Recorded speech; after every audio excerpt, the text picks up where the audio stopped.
This church is much more than a place of worship.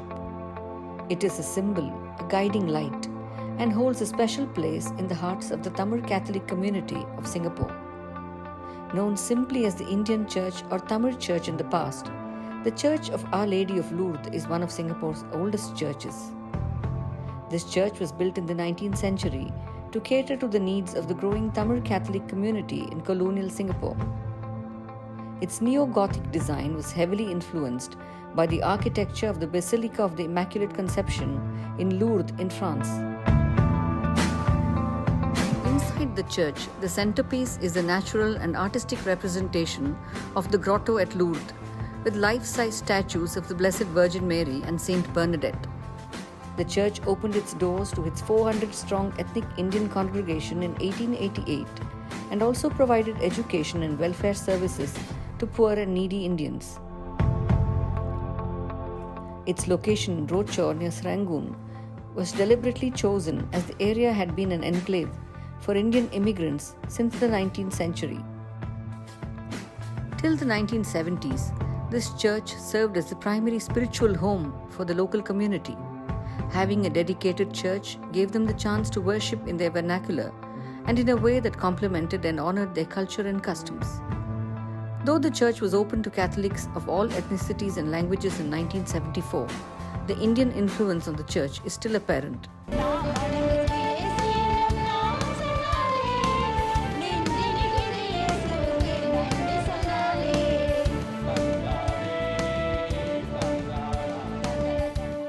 One of the most notable examples of this influence is the celebration of the Tamil Harvest Festival Pongal at the church. And its part in the Tamil Catholic story in Singapore is an interesting one. Singapore-born Tamil Catholic Lily Paul tells us that Pongal wasn't a part of her growing up years. Pongal was more for my neighbors where they have Pongal and vegetarian food. They will invite us, we will go have our meal and have Pongal. At home, we never had Pongal. We don't do Pongal. Pongal it's for them, it's for Hindus. But now since we have the migrants here with the family and the ladies, they ask if we can do Pongal Mass. It was brought up in the committee and said, okay, it's a Tamil festival. It's not for Hindus, it's for everybody. It's a harvest festival. So together with the priest, we decided we will have. Lily tells us that while Pongal celebrations at the Church of Our Lady of Lourdes is done with individual Pongal pots, it is a community Pongal at her church at Bonley, the Church of St. Francis of Assisi. On that Sunday after Pongal, that very Sunday, we celebrate Pongal by buying everything, putting it at the table, calling the priest to bless. Normally it's our Tamil priest, he blesses the things. Then we start off with our prayer and we do a multitude, we do for everybody. With the Pongal, we also prepare sundal. Both will be prepared in church by about 10 or 15 of us volunteers. We go in and we prepare everything. The observance of such events is a key indicator of the uniqueness of the Tamil Catholic community in Singapore. Staunch in their Catholic faith, but open to absorbing and retaining the elements of their Tamil heritage. This is seen in the way they dress when there is a special mass at church, and even in how they decorate the church for special events. Most of them dress in pattu, in veshti, jippa. Even the migrants and even the kuttis come in with traditional clothes. Sugar canes are tied at the front of the church with some mayala thoranam. Paneer, sandanam, kungumam, everything will be at the front of the church. Young girls will be handling that. During offertory, we have karumbu, rice, pongal, sundal, where fruits, all this offered. And before Mass, we lay out banana leaf, put in some things which we would like to thank God for what we receive. Though we don't have harvest in Singapore, this harvest festival is very much celebrated happily at Tamil Masses with kolam at the entrance of the church. This attachment to their Tamil heritage is also seen in most of their rites of passage. For Indians who are getting married in church, they have the thali and the ring. Sometimes no ring, but only thali, because that's an Indian tradition. And they exchange garlands. The tradition is slowing down of wearing garlands, but in some families they still do practice. Besides that, at home celebration we have Valahappu, which is for the expecting mothers. We believe that this Valahappu is also a tradition which makes the pregnant mother happy. We start off with a prayer for the mother, the baby, some delivery prayers for them, and then we do the normal Valahappu with bangles and some seer and all, and we finish off with prayer. We make sure we know that we have to do it in the name of Christ, whatever we do in the name of Christ, so we put prayer into it. Some of the symbolic elements are modified though to fit their Catholic faith.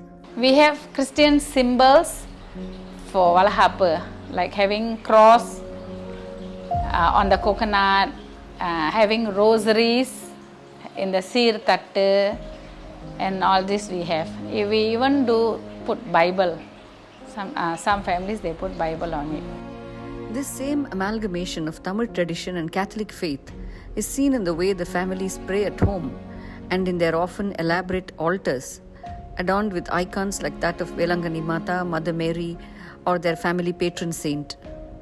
While the veneration of saints is an important aspect of the Catholic faith in general, some of the saints are very special to Tamil Catholics, says Sangeeta Don Bosco. Generally, there are lots of saints, but there are certain saints who are like subjective to the Tamil Catholic community. Okay, one is St. Anne's. St. Anne's is actually the mother of Mother Mary. Okay, and St. Anne's is actually the patron for children, good education, and the children well-being. So we do have quite a significant feast conducted for her in Singapore, St. Anne's Church in Sengkang, the 15th of July to 15th of August. That is the Tamil month of Adi, is actually the month for St. Anne's. Okay, and that month they try to conduct some special prayers, and even in the houses we have some special prayer meets and kind of things. And then they try to make a trip to Penang because there's a big church there for St. Anne's, so that's one thing. So that is one of the things. And some aspects of this amalgamation can be attributed to the influx of migrants from India. An interesting example is the story of the feast of Punitha Arogya Annai, meaning Our Lady of Good Health, a name given to the Mother Mary of Velankani Church in India. The Velankani feast is very, very subjective to the Tamil Catholics in Singapore, because the general Catholics they don't do.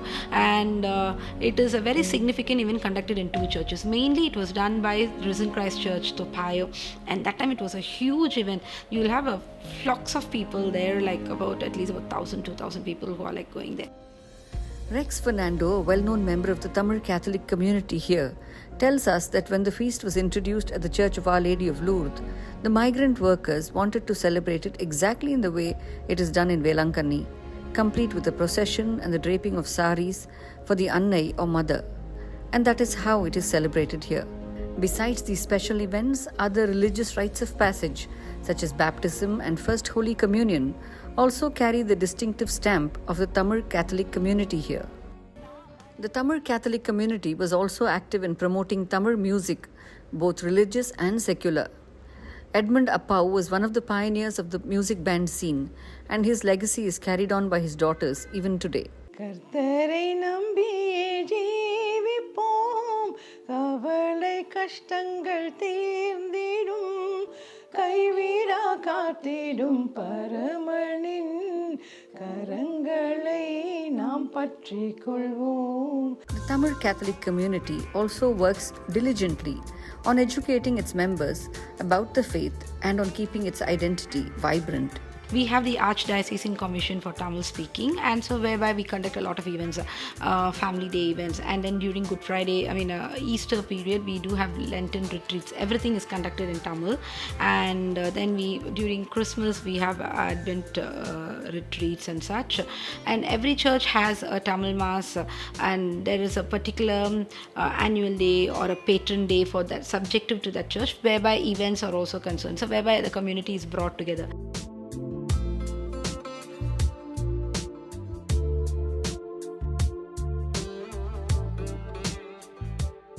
And then on Migrant Sundays in September, we do represent ourselves as a Tamil community to the entirety of the Singapore Archdiocese. That's one thing that we do. And apart from that, in any collaborative events, like for example, say now we have a Catholic radio, which is like a Catholic FM. So we do have a small slot whereby we have Tamil sermons, Tamil gospel readings, rosary readings, all these things. So we try to incorporate ourselves as much as possible within the entire Catholic community of Singapore and represent ourselves. So these are the things. We never miss a chance. That's one thing. And we also have our own website, the Tamil Catholic website.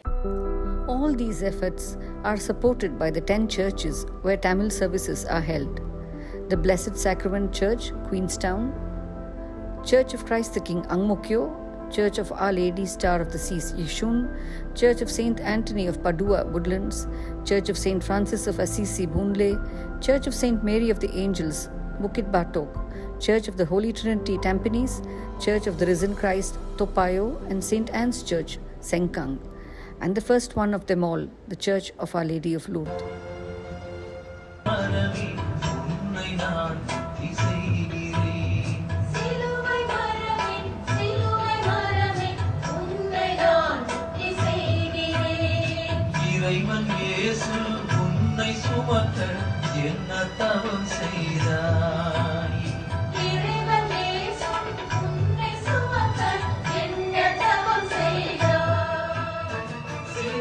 Now, as in the past, the Tamil Catholic faith stands strong and firm in Singapore, as seen in all these churches and homes every day, adapting to changing circumstances and celebrating its beliefs and practices.